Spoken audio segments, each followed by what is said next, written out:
Hi mga katombi, so for today's video tayo ay nagluluto ng munggo. Wow! Yan, gulay-gulay lang tayo ngayon kasi wala tayong budget. Yan, so pinakuluan ko na yung munggo and pinrepare ko natin yung mga pecado, pati yung karne. So, igigisa ko na yung bawang, sibuyas, pati yung karne. Yan, pinaprepare ko lang siya dyan. Yan. Para mailuto na natin siya. So mga katombibs, ngayon ay napaka-productive ko. Kasi nakapaglaban na rin ako. Nakapaglinis ng bahay. At ngayon, ako naman ay magluluto. Ayan. So yan, papainitin lang natin siya and then nalagay na natin yung so inuuna ko yung sibuyas. Ewan ko, but for me, mas gusto kong iuna yung sibuyas kesa dun sa bawang. Kasi normally yung iba ginagawa, inuuna mo na yung bawang. Kaya sa akin kasi nasusunog siya agad. So yan, ginigisa ko lang siya dyan, minamekos-mekos natin. Kasi namekos-mekos din tayo. Charot.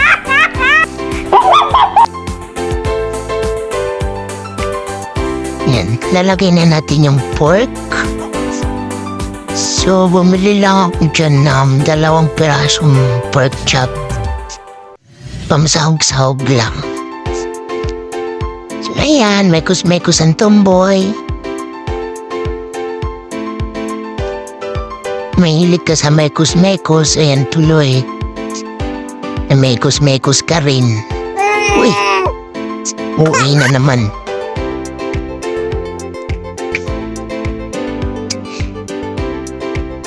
Yan. So after ko magisa, nalipat ko na siya dun sa napakuluan kong munggo.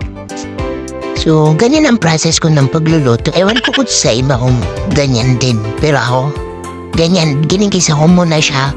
Tas saka ko siya nililipat dun sa napakuluan na munggo. Yan. May timpla na rin yan ng kunting patis, paminta, tsaka asin. Tsaka magic sarap. Kunti lang. Kaya titimplahan ko ulit yan siya eh. Yan, nilagyan ko siya ng tubig para hindi matuyo.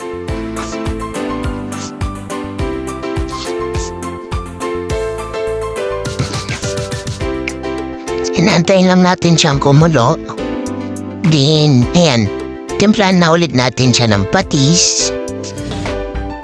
Mas masarap kasi para sa akin yung patis kaysa sa asin na pang-timpla.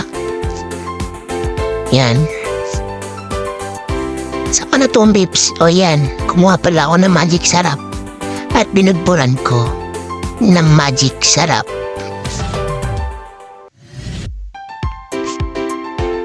Yan, binudburan ko ulit. Dahil konti lang pala ang nailagay kong magic sarap. Kailangan masarap siya. Di ka naman masarap, di pa masarap luto mo. Ba naman yan? Uy! Gago!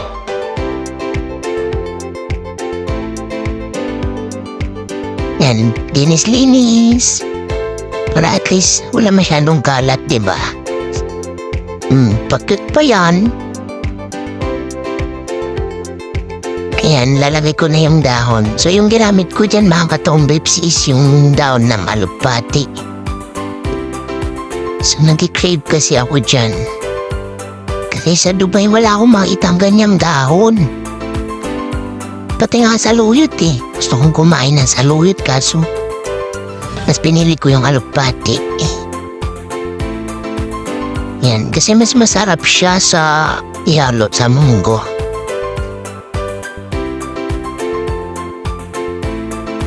Yan. Antayin ulit natin kumulo.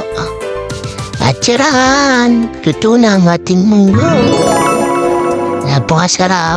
Yan, kakain na ako. Mga katombips, yan ay merienda ko na. Dahil hapon na ako dyan nakapagluto. Mga alas 4 na ata ako kumain dyan. Si Andy Rice.